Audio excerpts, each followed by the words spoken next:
Cyril Desjeux, Andéo, je vous laisse vous présenter. Merci pour cette invitation et bonjour à tous. Donc moi je suis sociologue et comme indiqué là je crois sur mon pupitre, je suis le directeur scientifique d'Andéo.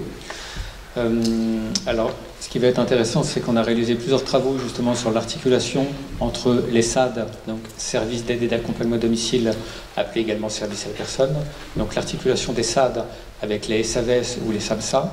Et là, on vient d'avoir une première présentation qui montre l'intérêt d'articuler ces deux services. Mais avant de vous présenter, de vous montrer l'intérêt de l'articulation, de la combinaison de ces services, je trouvais ça important de vous représenter également l'association pour laquelle je travaille, parce que c'est elle qui permet notamment d'apporter l'éclairage que je vais vous donner aujourd'hui.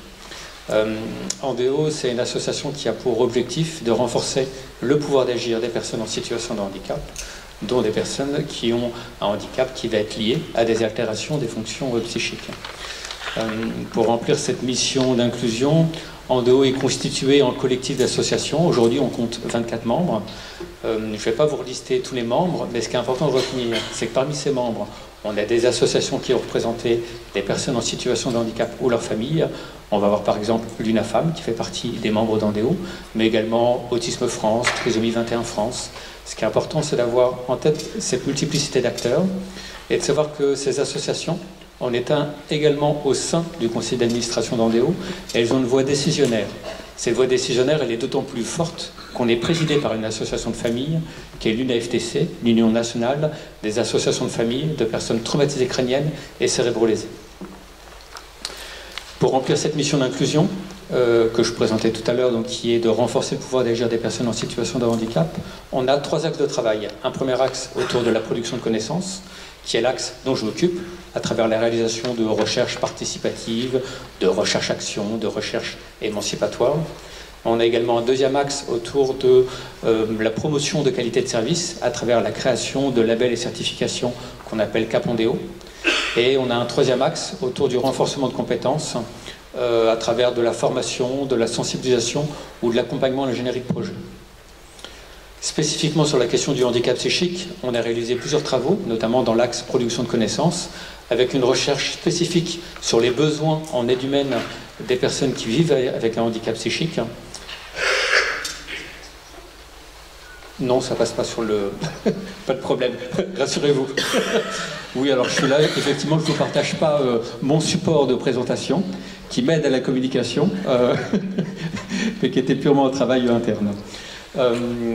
Donc je disais, on a réalisé plusieurs axes. Un premier travail qui était sur les besoins en aide humaine des personnes avec un handicap psychique, et un deuxième travail qui s'est fait notamment avec Côté Court, qui a été de travailler plus spécifiquement sur comment renforcer la compétence des SAD via notamment des combinaisons de collaboration, là en l'occurrence avec un SAMSA, mais également l'appui de logements dits inclusifs dans l'accompagnement que pouvaient avoir ces services à domicile.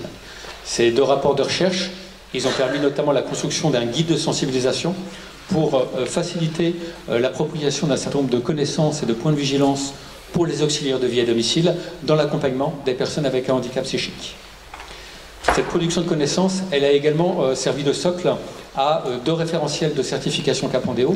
Un premier qui vise spécifiquement les services à la personne, donc les services d'aide et d'accompagnement à domicile, avec notamment un certain nombre de points de vigilance à avoir en termes de formation, mais également de montée en compétences des équipes d'encadrement.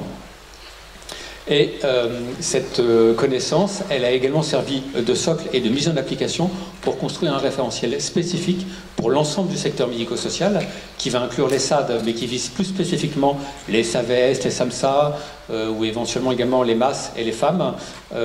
Donc une certification qui va viser les établissements médico-sociaux qui accompagnent les personnes avec un handicap psychique. Cette certification, pour l'ensemble du secteur médico-social, elle sera rendue publique à partir de janvier 2023.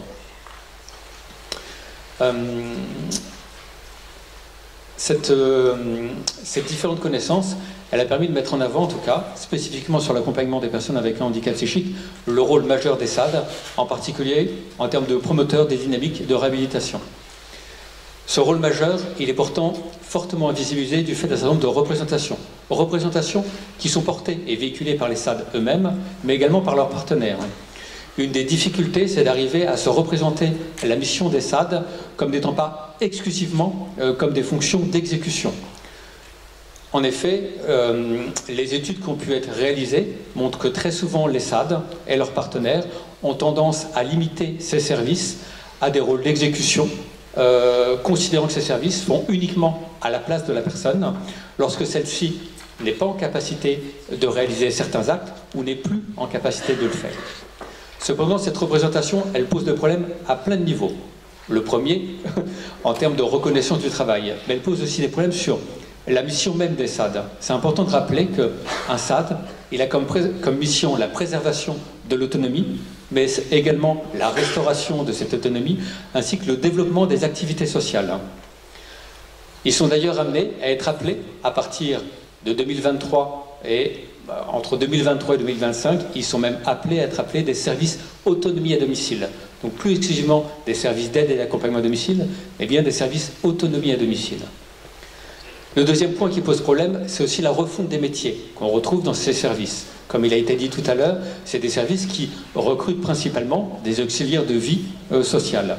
Aujourd'hui, ce diplôme, il a été remplacé par celui d'accompagnants éducatifs et sociaux. Ces professionnels, ils ont pour mission première de favoriser l'autonomie des personnes, et il est clairement inscrit dans leur mission que cette autonomie, elle passe notamment par la promotion de la participation sociale des personnes et de leur citoyenneté. Donc on voit également très bien à travers les professionnels qui sont recrutés dans ces services l'importance en tout cas de promouvoir l'autonomie. Une troisième difficulté qui va poser des difficultés, en tout cas cette représentation de rôle purement exécutif des SAD, c'est que le nouveau domaine qui a été inclus dans la prestation de compensation du handicap, et que Patricia a rappelé en introduction, qui fait qu'à partir de janvier 2023, il va y avoir une nouvelle redéfinition du contour de la prestation de compensation du handicap. Cette prestation, c'est un des leviers principaux, pas unique, mais un des leviers principaux pour recourir à un service d'aide et d'accompagnement à domicile. Dans les modifications qui ont été apportées, on a un assouplissement des critères d'éligibilité, parce qu'effectivement, les personnes avec un handicap psychique avaient des difficultés à pouvoir accéder à cette prestation, parce que les critères d'éligibilité n'étaient pas adaptés à leur spécificité d'accompagnement. L'autre problématique qui est derrière, c'était la couverture de la prestation de compensation du handicap en termes de besoins. Globalement, les besoins qui étaient couverts étaient aussi assez peu adaptés à la spécificité de ces publics-là. Aujourd'hui, va être ajouté un nouveau domaine dans la prestation de compensation du handicap et d'humaine, un domaine qui va s'appeler soutien à l'autonomie. Si on regarde toutes ces raisons, le fait que demain, ces services vont s'appeler services autonomie et domicile, qu'il y aura des accompagnants éducatifs et sociaux et qu'il va y avoir un domaine soutien à l'autonomie dans la prestation de compensation du handicap, qu'il est très important de bien penser le rôle des services à domicile dans une logique de réhabilitation et de promotion de l'autonomie des personnes. Si ces représentations, elles tendent à persister, c'est lié notamment à l'histoire des SAD. Histoire qui s'enracine notamment sur le fait que, historiquement, c'était plutôt des services ménagers, que les difficultés d'accès à la PCH fait qu'une partie de ce public n'accède à des services à domicile que par l'intermédiaire de l'aide sociale départementale au titre des aides ménagères, ce qui fait qu'on a tendance à renforcer cette représentation et à limiter le rôle des SAD via cette prestation, mais c'est bien lié à une prestation, c'est pas lié à la mission des SAD qui est beaucoup plus large que la question des prestations ménagères. C'est aussi lié au fait que c'est des services qui intervenaient historiquement plutôt auprès des personnes âgées en perte d'autonomie. Et que c'est surtout avec la loi de 2005 qui vient transformer l'allocation tierce personne en prestation de compensation du handicap que l'accès à ces services à domicile devient plus facile. Une autre difficulté, c'est tout le côté sinistré du secteur de l'aide à domicile, avec notamment des difficultés de recrutement importants, un turnover très très fort, un temps partiel qui est souvent très contraint pour les professionnels qui travaillent dedans, un taux d'accident du travail qui est très élevé dans ce secteur, des problématiques de formation des intervenants, mais également des responsables d'encadrement qui ne sont pas toujours formés aux spécificités d'accompagnement des personnes avec un handicap psychique et des troubles cognitifs qui peuvent être accompagnés. La difficulté de pouvoir mettre en place des réunions d'équipe, des temps de coordination ou de guidance des pratiques qui vont venir finalement rigidifier les possibilités pour ces services de monter pleinement en compétence dans l'accompagnement des personnes avec un handicap psychique. Pour autant, ces services, ils jouent un rôle majeur. Ils jouent un rôle majeur dans tout ce qui va être le soutien à domicile, notamment dans tout ce qui va être l'aide pour les repas, la préparation de la cuisine, aller faire les courses, mais ça va être également des services qui seront très importants pour lutter contre l'insalubrité, qui est une problématique assez forte qu'on peut retrouver avec les problématiques de handicap psychique. C'est également des services qui ont un rôle très important pour lutter contre toutes les problématiques de squattage qu'il peut y avoir. Et ils ont un rôle aussi majeur dans les logiques de surveillance qui peuvent être nécessaires à mettre en place avec ce type de personnes. Ils jouent aussi un rôle très très important dans tout ce qui va être l'exercice des activités de la vie quotidienne, notamment dans tout ce qui va être aide et stimulation, comme ça a été rappelé tout à l'heure, pour tout ce qui peut être le lever, faire sa toilette, s'habiller, mais également faire ses courses ou prendre soin de sa santé. Et ça, c'est des éléments importants qu'on va retrouver notamment dans la prestation de compensation du handicap et dans le nouveau domaine soutien à l'autonomie. Tout ce qui va être l'aide pour prendre soin de sa santé, notamment l'aide pour prendre les rendez-vous, pour pouvoir se rendre sur le lieu du rendez-vous, les services à domicile pourront être mobilisés. Un autre élément très important des services à domicile, ça va être tout le maintien des développements des activités sociales, avec notamment une aide pour se déplacer et se repérer, notamment dans son quartier, qui peut être des problématiques qu'on va avoir avec ce handicap-là. Et ça va être également du soutien pour tout ce qui va être la participation à la vie sociale, mais également du soutien à la citoyenneté et l'exercice au vote que peuvent avoir ces personnes. Les services ils vont jouer également tout un rôle de facilitateur avec l'entourage, mais également avec le voisinage. Et ça, c'est des éléments importants, en tout cas, pour pouvoir s'approprier l'espace et l'environnement dans lesquels peuvent vivre les personnes.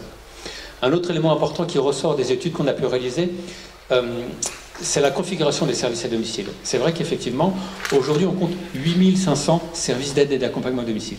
C'est un score relativement important par rapport aux autres structures médico-sociales. On compte environ 1000 SAVS et autour de 300 SAMSA. Donc au regard de cette quantité de services à domicile, on voit comme les SAD sont relativement importants. Pour autant, parmi ces 8500 services d'aide et d'accompagnement à domicile, on compte moins de 10% de services qui sont spécialisés sur un type de public. Et attention, je dis bien sur un type de public, pas forcément en santé mentale. Parce que comme ça a été rappelé là, des services qui sont spécialisés dans l'accompagnement des personnes avec un handicap psychique, il y en a très très peu. Je ne vais pas dire que les seuls sont ici, mais presque. Donc ça, c'est un élément vraiment important à souligner, qui a déjà été rappelé ce matin, mais que en tout cas que je confirme à travers les études qu'on a pu réaliser. Après, il existe des services qui sont hyper spécialisés. À ma connaissance, je n'en connais pas sur l'accompagnement de personnes avec un handicap psychique. On le trouvera plutôt sur l'autisme ou le handicap rare. C'est des services qui sont construits avec notamment des dotations particulières, parfois un soutien de l'ARS, qui fait qu'ils vont être construits un peu comme un CESAD ou comme un SAMSA, mais avec un fonctionnement et une autorisation de type SAD. Vraiment, on en trouve très très peu. C'est quelques configurations atypiques. Donc, la difficulté pour arriver à construire ces services spécialisés, notamment dans l'accompagnement des personnes avec un handicap psychique, c'est d'arriver à faire monter en compétence les services d'aide et d'accompagnement à domicile. Cette montée en compétence, elle passe notamment par la formation, mais pas exclusivement. Elle passe également par un meilleur maillage territorial au niveau du système et du partage d'informations qu'il peut y avoir, notamment entre les MDPH et les SAD, qui sont souvent des systèmes d'information qui ne sont pas toujours très fluides. Une autre manière d'arriver à faire monter en compétence ces services d'aide et d'accompagnement à domicile, c'est la logique de partenariat qu'il peut y avoir, et notamment de travail en combinaison, voire en intégration, avec des SAVS ou des SAMSA. Ces logiques de partenariat, ils demandent notamment un changement de posture du côté des SAD, dans leur capacité à faire remonter des informations auprès de ces professionnels-là, mais également un changement de posture du côté des professionnels des SAVS et des SAMSA, qui doivent être en capacité de pouvoir être dans des postures de guidance et de monter en compétence des professionnels qui vont travailler dans ces services d'aide et d'accompagnement à domicile. Dit autrement, on ne va plus demander notamment à un éducateur, par exemple, d'être dans l'accompagnement au quotidien de la personne, mais on va lui demander d'être en capacité de pouvoir monter en compétence et de favoriser le transfert de compétences vis-à-vis d'auxiliaires de vie qui travailleront potentiellement dans un autre service. Ça demande vraiment une vraie assaise dans le déplacement que ça peut demander dans la posture professionnelle. Dans les éléments importants à retenir autour du partage de compétences qu'il peut y avoir entre un SAD et un SAVS-SAMSA, ça va être notamment autour des objectifs d'intervention. Un SAVS-SAMSA, clairement, il est dans des objectifs d'autonomisation de la personne pour lui permettre de vivre dans son logement. Un SAD, il peut être dans ces logiques d'autonomisation, mais il peut être aussi dans des logiques de compensation. Dit autrement, le SAD, il restera sur le long terme, là où un SAVS-SAMSA, normalement, il est voué à se mettre en retrait et à rester moins longtemps, être finalement un dispositif d'accompagnement provisoire, contrairement à un SAD. Une autre différence à avoir entre un SAVS-SAMSA et un SAD, ça va être la composition des équipes professionnelles. En SAVS-SAMSA, on va être sur des équipes interdisciplinaires Alors que dans un SAD, on sera plutôt sur des monoprofessionnels. Ça peut être des professionnels qui n'ont pas forcément de diplôme, éventuellement des auxiliaires de vie sociale ou des accompagnants éducatifs et sociaux. Et dans de rares cas, on peut avoir également des moniteurs éducateurs ou des aides-soignants, voire des éducateurs spécialisés qui feront fonction d'auxiliaires de vie sociale. En général, ces profils un peu plus diplômés restent moins longtemps dans ces services. Il va y avoir une différence aussi au niveau des périodes d'accompagnement qui peuvent être faites, notamment parce qu'un SAVS SAMSA, il intervient plutôt dans les jours de la semaine et en journée, là où un SAD, il peut intervenir tous les jours de la semaine, y compris les week-ends, et il interviendra également le soir et la nuit, si besoin, et si le plan de compensation le permet. Une autre différence à voir et complémentarité entre un SAVS SAMSA et un SAD, ça va être au niveau de l'intensité de l'accompagnement. Un SAVS SAMSA, généralement, il va accompagner la personne et intervenir une fois par semaine ou éventuellement une fois toutes les 2 semaines. Là où le SAD, lui, va intervenir de manière relativement de proximité, avec une intervention qui peut se faire tous les jours, voire plusieurs fois par jour. Une autre différence également, c'est la complexité des tâches. Très souvent, les SAVS SAMSA vont être sur l'ensemble de l'activité et vont même participer à la coordination du projet. Là où le SAD, il est plus dans des tâches un peu plus simples et segmentées par rapport à l'ensemble du projet personnalisé de la personne. Enfin, une autre différence très importante à avoir et à bien avoir en tête, notamment pour arriver à avoir des dispositifs qui fonctionnent en coopération et en cohérence l'un avec l'autre, c'est le fait que le SAVS SAMSA va être davantage dans les logiques de guidance et de transfert de compétences, une structure qui peut être ressource pour le SAD, là où le SAD sera plutôt dans les logiques de remontée d'informations vis-à-vis du SAVS SAMSA, notamment pour ajuster et actualiser le projet personnalisé.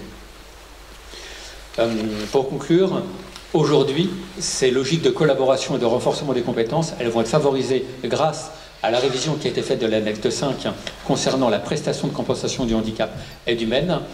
Les modifications majeures, elles portent principalement, comme je le disais, sur les critères d'éligibilité qui ont été ajustés et qui sont plus adaptés pour reconnaître les besoins d'accompagnement en aide humaine de ces publics, mais ça va être également sur la manière dont les plans d'aide humaine pourront couvrir des besoins spécifiques à ces publics-là, en particulier concernant les besoins relatifs pour prendre soin de sa santé, notamment sur la question des rendez-vous médicaux, où il sera plus simple d'articuler finalement la manière dont le SAMSA va organiser ses rendez-vous médicaux et la manière dont les auxiliaires pourront accompagner les personnes à ces rendez-vous, mais également sur toutes les activités domestiques. Il a été dit tout à l'heure que jusqu'ici, la prestation de compensation du handicap ne pouvait pas être utilisée pour l'entretien du logement, ce qui était le cas. À partir de janvier 2023, au titre de l'aide humaine, au titre du soutien à l'autonomie et de l'aide humaine, il sera possible de mobiliser la prestation de compensation du handicap pour l'entretien du logement, si cet entretien du logement est fait en présence de la personne. Ça, c'est un élément important à voir. Le en présence ne veut pas dire systématiquement fait avec la personne. Il pourra tout à fait y avoir des moments où ça sera fait à la place du fait notamment de temps de décompensation qu'il peut y avoir ou de difficultés de mise en relation qu'il peut y avoir. Mais l'idée, c'est bien d'être dans les logiques d'autonomisation à travers l'entretien du logement et cette prestation de soutien à l'autonomie. Merci.